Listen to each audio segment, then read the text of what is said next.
J'ai envie que vous nous fassiez rêver Eric Babola, patron de Babola, parce que l'histoire de Babola, l'histoire récente, est liée à Rafael Nadal. Vous avez eu, je crois, un agent à vous sur l'île espagnole dont vient Rafael Nadal, qui un jour vous appelle et vous dit « J'ai trouvé le petit prodige, sors ton carnet de chèques, ce sera le futur numéro 1 mondial ». C'est vraiment comme ça ou c'est la légende ? Alors, c'est pas tout à fait comme ça, dans le sens où il n'y a pas eu l'histoire de carnet de chèques au départ, mais effectivement, le métier de Babola, c'est d'être à proximité des clubs et des joueurs là où ils sont. Et notre commercial espagnol de la région qui s'occupait de Majorque a très vite vu que ce jeune joueur, comme on en a plein, avait un potentiel et s'est dit il faut qu'on le prenne sous contrat, comme on fait dans des clubs habituels, en disant bah tiens, en lui fournissant une raquette sur deux pas payante, ça va donner envie à ses copains de jouer avec. Mais très vite, il s'est révélé être un joueur de niveau international. Mais très franchement, est-ce que vous seriez le même groupe aujourd'hui si vous n'aviez pas signé ce contrat, puisqu'il s'est révélé bien évidemment être l'un des tout meilleurs joueurs de la planète, mais surtout l'un des joueurs les plus techniques. Grâce à lui, vous êtes obligé de sortir les meilleures raquettes du monde, ou à cause de lui ? Oui, mais j'allais dire, avec les mousquetaires du tennis français, René Lacoste et ses acolytes, ou Suzanne Lenglen dans les années 1920-1930, on faisait pareil. Donc c'est notre histoire. C'est sûr qu'avec Nadal, on a un monstre du tennis qui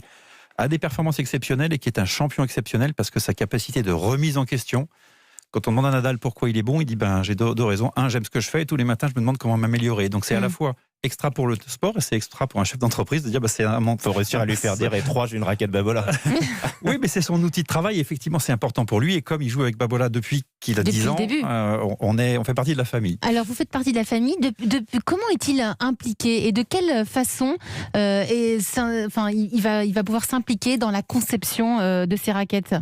Alors c'est plutôt dans l'autre sens, c'est nous qui sommes à ses côtés de son équipe, c'est-à-dire lui, son coach, qui est aujourd'hui Carlos Moya, qui a été un joueur Babola, qui est la première victoire à Roland-Garros avec une raquette Babola en 1998. Donc on travaille avec son staff. Et Nadal, il a l'esprit d'équipe, il sait que c'est un collectif, même si c'est lui qui est autour, et on fait partie de ce collectif avec des retours sur ce qu'il a, sur ce qui ne va pas, sur ce qu'il veut améliorer.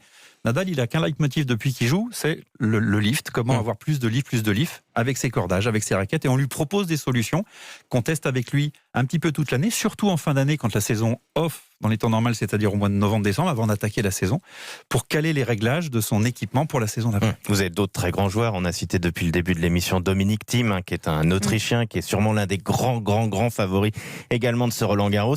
La suite derrière. Là, vous savez que derrière, vous avez éventuellement le futur Dominic Thiem ou le futur Rafael Nadal. Comment on les trouve ? Comment on les décèle ? De la même manière que Nadal, dans les clubs, avec des joueurs qui montent. Dominic Thiem, effectivement, 2 finales à Roland-Garros contre Nadal, c'est son challenger. Il vient de gagner l'US Open, donc il passe un cap, un grand chelem, après 3 finales. Donc déjà, Dominic Thiem, c'est peut-être le futur Nadal, même s'il ne faut pas enterrer Nadal trop vite. Il est encore là, il va gagner. Et chez Babola, on a à peu près 150 joueurs sous contrat, garçons, filles, plus de 18 ans, moins de 18 ans, qui sont les futurs Nadal de demain. Et ça, on est très confiants. Après, il faut que Nadal et ses confrères laissent la place aux nouvelles générations. Mais c'est en train de se passer.